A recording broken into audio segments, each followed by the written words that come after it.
eso vamos a hablar ahora sobre un tema súper interesante con nuestra queridísima Sara Herrera. Vamos a estar hablando de la escoliosis. Chicos, ¿ustedes habían escuchado esa palabrita? Sí, seguro que sí, muchas veces. Bienvenida. Pero bueno, dejemos que la experta nos Eso explique es. entonces qué es la escoliosis. Gracias, buenos días a todos. Bueno, recuerdo que en una ocasión que vine anteriormente habíamos conversado de un tema y preguntamos qué era la escoliosis, así que bueno, hoy vamos a hablar de este temita. Vamos a aclarar. Sí, vamos a aclararlo. Es importante conocer que la escoliosis es básicamente una deformidad de la columna donde se hace una desviación. La columna, bueno, tiene varias curvaturas, empezando desde la zona cervical hasta la sacra. Hay curvaturas en forma cóncava y en forma convexa. Dependiendo de cómo eso se altere, hay desviaciones y esas desviaciones entonces se catalogan escoliosis siempre y cuando el ángulo de la curvatura sea tan marcada que supere los 10 grados en un ángulo que hacen los médicos para evaluar esto y porque el paciente generalmente presenta obviamente los síntomas muy marcados como la deformidad, una gibosidad en la columna. Esto se ve la desalineación o la desproporción de los hombros también, dependiendo de cómo es la escoliosis, porque hay una escoliosis que es en forma de S, porque la columna se gira completamente, y hay otra que es en forma de C, porque puede que solo abarque o la zona cervical, que entonces el paciente está aquí así. Sí, pero hay una desproporción completamente. Y el paciente siempre está como compensando, ¿no? Compensando, completamente compensando. No sé si te habrá pasado alguna vez, cuando yo iba a empezar a bailar, me hicieron una prueba, un examen, por eso te quería consultar, si el examen era correcto, que yo trataban de que yo me ponía de pie, tenía que estirarme hasta tocar las puntas de mis pies, y allí se calculaba, y recuerdo que me decían, tú tienes una leve escoliosis. ¿Esa leve escoliosis se puede agravar con el tiempo o no? ¿O cómo funciona la escoliosis en ese tema? Ok, como fisioterapeuta que soy, básicamente todos los casos que llegan es para tratar la escoliosis. La escoliosis se puede tratar. Nosotros como el área de rehabilitación siempre trabajamos ya con el paciente desde el punto de vista físico. Siempre que se pueda rehabilitar, porque los doctores te dicen, bueno, puedes hacer terapias y vamos a trabajarlo con ejercicios, se le llama una reeducación postural global. Eso tiene que ver con la postura muchas veces. Hay múltiples tipos de escoliosis. Hay escoliosis congénitas, hay escoliosis provocadas por alguna enfermedad de nacimiento o también hay escoliosis que se le llaman no estructurales, o sea, son algunas posturales. Si tú eres una persona que te sientes en la oficina completamente se inclina siempre así de un cómodo, lado. Entonces uno puede empezar a tenerlas y eso se corrige con ejercicio. Tengo entendido que en los niños también, por eso es muy recomendable el uso de mochilas en vez de utilizar maletas de lado. Lo había mencionado una vez Israel aquí, que esto podría causar una escoliosis. Tú hablabas también de que hay ciertas que son congénitas. Me gustaría preguntarte desde qué edades, aparte de las que son congénitas, una persona puede causarse este daño en la columna. Mira, es importante estar observando mucho a los niños desde el punto de los 10 años, en la etapa de la adolescencia. Se ve muy marcado esto porque está el crecimiento del chico, o sea, niña o sea, varón. Pero en las estadísticas hay más niñas que presentan esto.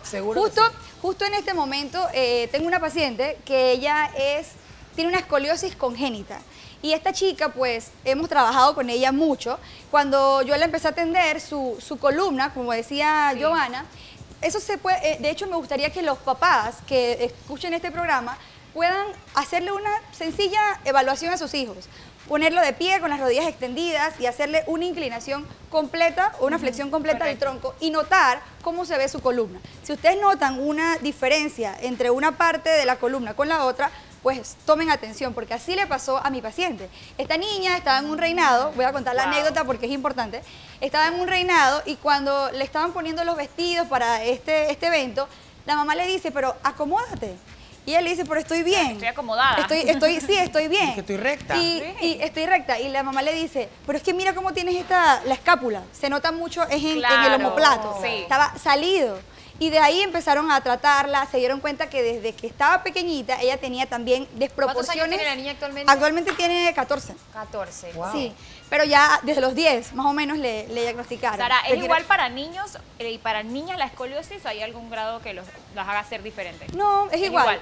Todo va a depender del grado de la escoliosis. Dependiendo del grado es entonces el tratamiento. El cambio. Te quería preguntar, por ejemplo, ¿cuándo, antes de entrar en la pregunta de Marcela, me encantaría saber, yo he escuchado mucho de escoliosis, he vivido con amistades que tienen escoliosis, se da mucho en la danza, por ejemplo, que se identifica muy rápido porque una parte del cuerpo se empieza a desarrollar más que la otra, una pierna sube más que la otra y tal y cual. Y también hay un tema de balance ahí importante. Pero, por ejemplo, siempre escucho el tema quirúrgico versus el tema terapia. ¿Cuándo es momento de hacer terapia y cuándo le toca decir a la terapia a Titi, aquí no hay más nada que hacer, tienes que meterte en el quirófano? Eso es bien importante. Lo determina el médico.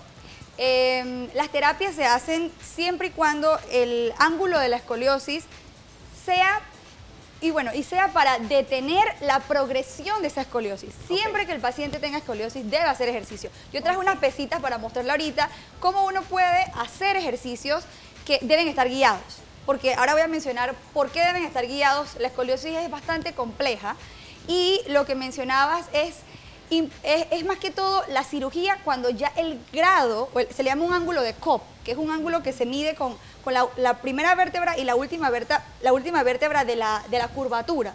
Entonces, cuando eso es superior a 50 grados y que ya es algo prácticamente incorregible con ejercicios, entonces se opera, se hace una cirugía y también se utilizan antes de eso corset. Entonces, la terapia es mediante ejercicios. Sí, la terapia es completamente ejercicio. Voy a explicar básicamente lo que es.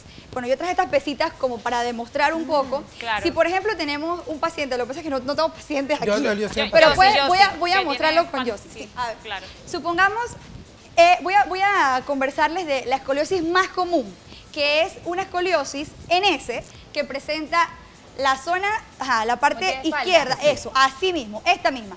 Así, el lado derecho del hombro se eleva y la cadera izquierda se eleva. O sea, la convexidad, si nosotros ponemos así la curva de la mano, esta zona es la convexa y esta, la que hace la C, es la cóncava. ¿Qué pasa aquí? Este paciente, para poder alinearlo y que pueda ayudarse con ejercicios, yo necesito trabajar la parte alta, que viene siendo lo que marca la convexidad.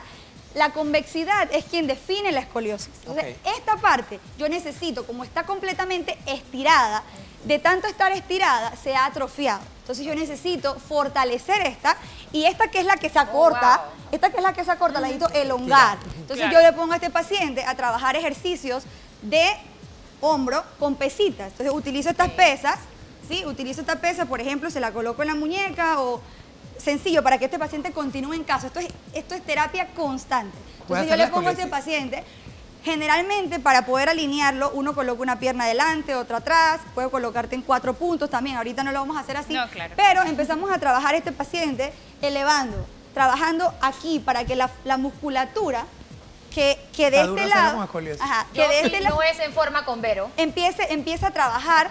Y nosotros entonces colocamos contralateralmente la otra pesa para que se alinee este lado con la cadera del lado izquierdo. Entonces le coloco esto en los tobillos para que podamos hacer ejercicios contralaterales. ¿Sí? Contralaterales. O sea que sería lo como sería el brazo contrario, pierna contraria. Pierna contraria. En el caso de la escoliosis que acabo de mencionar, que sería una escoliosis en S, que sería torácica derecha, lumbar izquierda. Entonces, eso es importante saberlo y no hacer ejercicios a lo loco, ni mucho menos ir a algún gimnasio y decir, bueno, voy a hacer ejercicio porque esto es escoliosis. No. Me gustaría hacerte una última pregunta.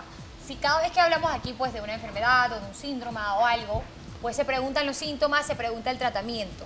Yo generalmente la pregunta que me hago es, para evitar todo esto, ¿qué tipo de revisión debo hacerme periódicamente o a dónde podría llevar a mi bebé para una revisión periódica?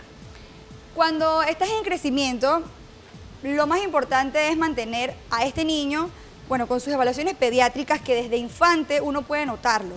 Porque si, por ejemplo, este niño cuando camina, uno le ve tal vez una claudicación, uno puede notar... también chequea siempre, ¿no? Que si de repente una extremidad es más corta que la otra, eso ya puede empezar a hacer desviaciones, porque el cuerpo busca un eje para poder estar nivelado. Entonces, si tú tienes una pierna más corta que la otra, eso empieza a descompensar. Entonces, básicamente es observar. Una de las primeras cosas es observar, si el niño está claudicando, si el niño está, usted ve haciendo, que el niño como cojea, hay que prestar atención. Y todo eso se ve desde el principio. Entonces, Sara, por estar aquí con nosotros. Gracias a ustedes. Y por aclararnos un poquito este tema que se oye mucho y se habla mucho así y se toma mucho a la ligera. Me encantó ese consejo de que, voy a ir al gimnasio. No, tienes que hacer ejercicios dirigidos.